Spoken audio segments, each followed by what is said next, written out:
नमस्कार। तो बजट आ चुका है और अब वो सवाल आता है जो हम सबके मन में होता है, भाई मेरी जेब पर इसका क्या असर पड़ेगा। जिसमें बताया गया है कि 2026 के बजट के बाद क्या सस्ता हो रहा है और क्या महंगा। बिल्कुल। और आज हम सिर्फ ये लिस्ट नहीं पढ़ने वाले हैं कि ये सस्ता हुआ और वो महंगा। हम इसके पीछे की कहानी को समझने की कोशिश करेंगे। सरकार के इन फैसलों से हमें उसकी सोच का क्या पता चलता है। सही कहा। मतलब अगर कोई चीज सस्ती हो रही है तो क्यों? क्या सरकार हमें कुछ करने के लिए बढ़ावा दे रही है? और अगर कुछ महंगा हो रहा है तो क्या वो हमें किसी चीज से डिस्करेज करना चाहते हैं? हमारा मकसद इन घोषणाओं के पीछे की रणनीति को पकड़ना है। एकदम। तो चलिए इस जानकारी को परत दर परत खोलते हैं और देखते हैं कि इन बदलावों का असली मतलब क्या है। चलिए शुरू करते हैं अच्छी खबर से। क्या क्या सस्ता हो रहा है और सबसे बड़ी राहत कहाँ मिली है? वीडियो के हिसाब से तो सबसे बड़ा जोर स्वास्थ्य पर है। हाँ, और ये बहुत महत्वपूर्ण कदम है। देखिए, सरकार ने कैंसर के इलाज में इस्तेमाल होने वाली 17 तरह की दवाओं पर कस्टम ड्यूटी को शून्य कर दिया है, पूरी तरह खत्म। पूरी तरह खत्म। हाँ, इसका मतलब है कि इन दवाओं को आयात करना अब सस्ता हो जाएगा। ये तो उन परिवारों के लिए बहुत बड़ी राहत होगी जो इस बीमारी से जूझ रहे हैं, क्योंकि ये दवाइयाँ अक्सर बहुत महंगी होती है। सिर्फ यही नहीं, जो दुर्लभ बीमारियां होती हैं, जिनके इलाज के लिए दवाएं या विशेष खाना विदेशों से मंगाना पड़ता है, उन पर भी अब कोई टैक्स नहीं लगेगा। ये एक ऐसा कदम है जिसका असर सीधे तौर पर कुछ सबसे जरूरतमंद लोगों की जिंदगी पर पड़ेगा। यहाँ सरकार का इरादा साफ है, स्वास्थ्य सेवाओं की लागत को खासकर गंभीर बीमारियों के लिए कम करना। स्वास्थ्य पर फोकस समझ आता है, लेकिन इसके बाद लिस्ट में इलेक्ट्रिक गाड़ियां और सोलर पैनल जैसी चीजें हैं। क्या ये सिर्फ पर्यावरण की चिंता है या इसके पीछे कोई गहरी आर्थिक रणनीति भी काम कर रही है? बहुत अच्छा सवाल है। यह दोहरी रणनीति है। पहला तो जाहिर है ग्रीन एनर्जी को बढ़ावा देना, लेकिन दूसरा और शायद ज्यादा महत्वपूर्ण, मेक इन इंडिया को मजबूत करना है। देखिए, इलेक्ट्रिक गाड़ियों की कीमत का एक बड़ा हिस्सा उनकी बैटरीज होती हैं। सरकार ने इन लिथियम आयन बैटरीज को बनाने के लिए जो मशीनरी आयात की जाती है, उस पर टैक्स छूट का दायरा बढ़ा दिया है। अच्छा, तो मतलब भारत में ही बैटरी बनाना सस्ता हो जाएगा। बिल्कुल। लक्ष्य ये है कि हम सिर्फ ईवी असेंबल ना करें, बल्कि सप्लाई चेन का एक अहम हिस्सा बैटरी यहीं बनाएं। इससे हम चीन जैसे देशों पर अपनी निर्भरता कम कर पाएंगे और शायद भविष्य में एक बड़े बैटरी एक्सपोर्टर भी बन जाएं। यही सोच सोलर पैनल के साथ भी है। सोलर ग्लास बनाने में इस्तेमाल होने वाले एक जरूरी केमिकल सोडियम एंटीमोनेट पर ड्यूटी हटा दी गई है। नतीजा, भारत में सोलर पैनल बनाना सस्ता होगा। यानी ये सिर्फ पर्यावरण नहीं बल्कि ऊर्जा सुरक्षा और औद्योगिक आत्मनिर्भरता का भी मामला है। वैसे लिस्ट में माइक्रोवेव ओवन का भी जिक्र है, ये थोड़ा अटपटा लगता है। पहली नजर में लगता है, लेकिन ये भी उसी मेक इन इंडिया कहानी का हिस्सा है। माइक्रोवेव ओवन के अंदर एक मैग्नेट्रॉन नाम का पुर्जा होता है, जो उसका आप कह सकते हैं दिल होता है। सरकार ने इस पुर्जे के आयात पर कस्टम ड्यूटी कम कर दी है, ताकि भारत में माइक्रोवेव ओवन की मैन्युफैक्चरिंग को बढ़ावा मिले।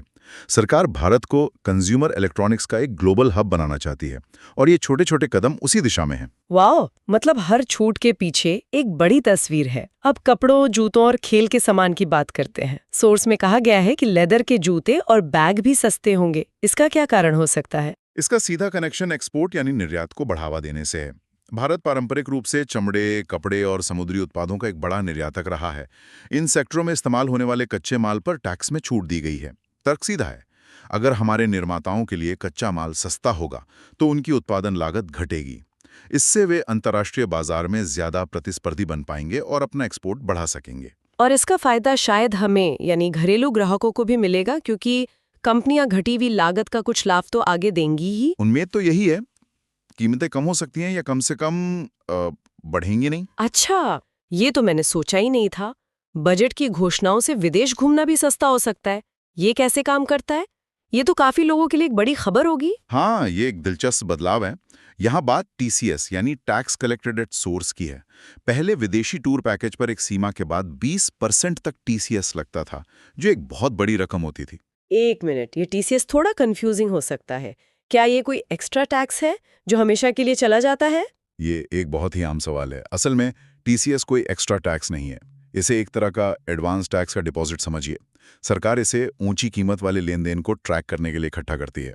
ये पैसा आपके पैन कार्ड से जुड़ा होता है और जब आप अपना इनकम टैक्स रिटर्न फाइल करते हैं तो आप इसे अपनी कुल टैक्स देनदारी के मुकाबले एडजस्ट कर सकते हैं या रिफंड के तौर पर वापस पा सकते हैं। तो फिर समस्या क्या थी? समस्या थी कैश फ्लो की। 20% की ऊंची दर का मतलब था कि आपकी एक बड़ी रकम महीनों के लिए सरकार के पास अटक जाती थी, जब तक कि आप अपना रिटर्न फाइल करके रिफंड क्लेम ना करें।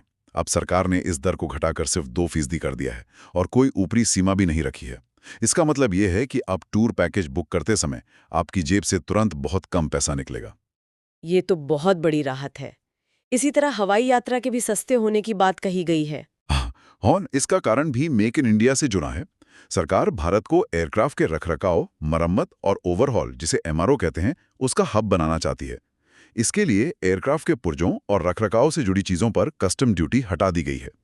जब एयरलाइंस के लिए मेंटेनेंस की लागत कम होगी तो उम्मीद है कि इसका कुछ फायदा वो टिकट की कीमतों में कमी करके ग्राहकों को भी देंगे। एक मिनट, लिस्ट में बीड़ी सस्ती होने का भी जिक्र है क्योंकि तेंदुपत्ते पर छूट दी गई है। ये थोड़ा अजीब नहीं लगता? एक तरफ सिगरेट और तंबाकू को महंगा किया जा रहा है और दूसरी तरफ बीड़ी सस्ती। ये विरोधाभास ही बजट की सबसे दिलचस्प पहेलियों में से एक है। यहाँ स्वास्थ्य और रोजगार के बीच एक सीधी टक्कर है। सिगरेट और गुटखा एक संगठित उद्योग है, लेकिन बीड़ी उद्योग काफी हद तक असंगठित है और तेंदुपत्ते को चुनने का काम लाखों आदिवासी और ग्रामीण परिवारों की आय का एक बड़ा और कभी-कभी इकलौता स्रोत होता है। तो सरकार के सामने एक दुविधा है। बिल्कुल, ये एक क्लासिक नीतिगत दुविधा है। एक तरफ जन स्वास्थ्य की चिंता है तो दूसरी तरफ एक पूरी ग्रामीण अर्थव्यवस्था है जो इस पर निर्भर है। ये फैसला दिखाता है कि बजट सिर्फ आंकड़ों का खेल नहीं है, बल्कि ऐसे मुश्किल सामाजिक संतुलनों को साधने की एक जटिल कोशिश भी है। कोई भी फैसला यहाँ आसान नहीं होता। तो ये तो हुई राहत की बात, जहां सरकार टैक्स छूट के जरिए कुछ खास सेक्टर को बढ़ावा दे रही है और लोगों की जेब का बोझ हल्का कर रही है। लेकिन हर बजट की तरह सिक्के का दूसरा पहलू भी होता है। अब देखते हैं कि किन चीजों पर बोझ बढ़ाया गया है और उसके पीछे क्या सोच हो सकती है। हाँ, और इस लिस्ट में सबसे ऊपर हैं शराब, सिगरेट और गुटखा जैसी चीजें। इन्हें सिन गुड्स भी कहा जाता है। इन पर टैक्स बढ़ाना तो लगभग हर बजट की परंपरा बन गई है। सही कहा। इस बार शराब पर लगने वाले टीसीएस को 1% से बढ़ाकर 2% कर दिया गया है। सिगरेट और दूसरे तंबाकू उत्पादों पर 1 फरवरी से अतिरिक्त टैक्स लगा दिया गया है। यहाँ तक कि सिगरेट की लंबाई के हिसाब से दाम 40% तक बढ़ गए हैं। पान मसाला और गुटखा पर भी अब 40% जीएसटी लगेगा। 40%? हाँ, यहाँ सरकार का मकसद दोहरा है। एक तो इन उत्पादों की खपत को हतोत्साहित करना और दूसरा राजस्व बढ़ाना। ठीक है, ये तो अपेक्षित था। लेकिन स्टॉक मार्केट में ट्रेडिंग करने वालों के लिए भी कुछ बुरी खबर है। हाँ। फ्यूचर और ऑप्शन ट्रेडिंग महंगी होने वाली है। हाँ, इस पर लगने वाला एसटीटी यानी सिक्योरिटीज ट्रांजैक्शन टैक्स बढ़ा दिया गया है। इसका मतलब है कि अब हर सौदे पर ट्रेडर्स को पहले से ज्यादा टैक्स देना होगा। सरकार ऐसा क्यों करती है? क्या ये सिर्फ ज्यादा राजस्व कमाने का एक और तरीका है? इसके पीछे 2 संभावित कारण हो सकते हैं। पहला, जैसा आपने कहा, राजस्व। शेयर बाजार में ट्रेडिंग वॉल्यूम बहुत ज्यादा होता है, तो एसटीटी में मामूली बढ़ोतरी से भी सरकार को अच्छा खासा टैक्स मिलता है। लेकिन दूसरा और ज्यादा रणनीतिक कारण, बाजार में अत्यधिक सट्टेबाजी मतलब स्पेक्यूलेशन को नियंत्रित करना हो सकता है। एफएनओ सेगमेंट में बहुत ज्यादा हाई फ्रीक्वेंसी और लीवरेज ट्रेडिंग होती है। एसटीटी बढ़ाने से ऐसे सौदों की लागत बढ़ जाती है, जिससे शायद कुछ हद तक सट्टेबाजी पर लगाम लग सकती है और बाजार में थोड़ी स्थिरता आ सकती है। लेकिन इसका असर तो उन छोटे ट्रेडर्स पर भी पड़ेगा जो अपनी पोजीशन को हेज करने या सीमित पूंजी से बाजार में हिस्सा लेने के लिए इन साधनों का इस्तेमाल करते हैं। बिल्कुल, इसका असर सब पर पड़ेगा। ये लागत बढ़ाने वाला कदम है जिसका बोझ आखिरकार ट्रेडर को ही उठाना पड़ता है। इसी तरह कबाड़ मतलब स्क्रैप, कोयला और लौह अयस्क जैसी चीजों पर भी टीसीएस को 1% से 2% कर दिया गया है। एक और बहुत महत्वपूर्ण बात जो हमारे सोर्स में है वो इनकम टैक्स से जुड़ी है। गलत जानकारी देने पर 100% तक का जुर्माना। मतलब आप टैक्स फाइल करते समय हाथ कांपेंगे। हाँ, ये टैक्स कंप्लायंस को बहुत गंभीरता से लेने का एक स्पष्ट संकेत है। अगर कोई इनकम टैक्स भरते समय अपनी आय से जुड़ी कोई गलत जानकारी देता है या कुछ छुपाता है, तो अब पकड़े जाने पर उस पर टैक्स की राशि का 100% तक जुर्माना लगाया जा सकता है। सरकार का संदेश साफ है, ईमानदारी से अपना टैक्स भरें वरना परिणाम गंभीर होंगे। चलिए बजट की बड़ी बड़ी बातों से हटकर कुछ और बदलावों पर नजर डालते हैं जो 1 फरवरी 2026 से ही लागू हुए हैं। अक्सर ये हेडलाइंस में खो जाते हैं, लेकिन इनका असर हमारी रोजमर्रा की जिंदगी पर सीधा पड़ता है। ये बहुत जरूरी है। जैसे कमर्शियल गैस सिलेंडर के दाम बढ़े हैं। ये ध्यान रखना ज़रूरी है कि ये वो 19 किलो वाला सिलेंडर है जो होटल्स, रेस्टोरेंट जैसी जगहों पर इस्तेमाल होता है। इसकी कीमत करीब 50 रुपये बढ़ी है। और घरों में इस्तेमाल होने वाले सिलेंडर का क्या? राहत की बात यह है कि जो 14.2 किलो वाला घरेलू गैस सिलेंडर है, उसकी कीमत में कोई बदलाव नहीं किया गया है। तो आम परिवारों पर इसका सीधा असर नहीं पड़ेगा, लेकिन हाँ, हो सकता है कि बाहर खाना थोड़ा महंगा हो जाए। हवाई यात्रा से जुड़ा एक और बदलाव है जो बजट की घोषणाओं से अलग है। हाँ, तेल कंपनियों ने हवाई जहाज में इस्तेमाल होने वाले ईंधन यानी एविएशन टरबाइन फ्यूल या एटीएफ, उसकी कीमतों में कटौती की है। ये एयरलाइंस के लिए एक बड़ी राहत है क्योंकि ईंधन उनकी लागत का एक बड़ा हिस्सा होता है। तो बजट में एमआरओ पर टैक्स छूट और अब एटीएफ की कीमतों में कमी, इन दोनों वजहों से आने वाले समय में हवाई टिकट सस्ते होने की उम्मीद और बढ़ गई है। और आखिर में संपत्ति की खरीद बिक्री से जुड़ा एक बड़ा नियम भी है। हाँ, ये धोखाधड़ी और बेनामी संपत्ति को रोकने के लिए एक बड़ा कदम है। फिलहाल उत्तर प्रदेश और कर्नाटक में ये लागू हुआ है कि अब किसी भी प्रॉपर्टी की रजिस्ट्री के लिए सिर्फ खरीदार और बेचने वाले का ही नहीं, बल्कि गवाहों का भी आधार ऑथेंटिकेशन अनिवार्य होगा। इसका मतलब क्या है? क्या उन्हें सब रजिस्ट्रार ऑफिस जाना होगा? हाँ, उन्हें सब रजिस्ट्रार ऑफिस में बायोमेट्रिक मशीन पर अपनी उंगलियों के निशान लगाकर अपनी पहचान सत्यापित करनी होगी। इससे ये सुनिश्चित होगा कि कोई किसी और के नाम पर फर्जी तरीके से प्रॉपर्टी ना तो बेच सके और ना ही खरीद सके। इससे प्रॉपर्टी के सौदों में पारदर्शिता बढ़ेगी। तो ये तो हुए वो बदलाव जो लागू हो चुके हैं। अब थोड़ा भविष्य की ओर देखते हैं। क्या लोन सस्ते होने की कोई संभावना बन रही है? घर या कार खरीदने वालों के लिए कोई अच्छी खबर है? एक उम्मीद जरूर जगी है। 4 से 6 फरवरी के बीच भारतीय रिजर्व बैंक आरबीआई की मौद्रिक नीति समिति यानी एमपीसी की बैठक होनी है।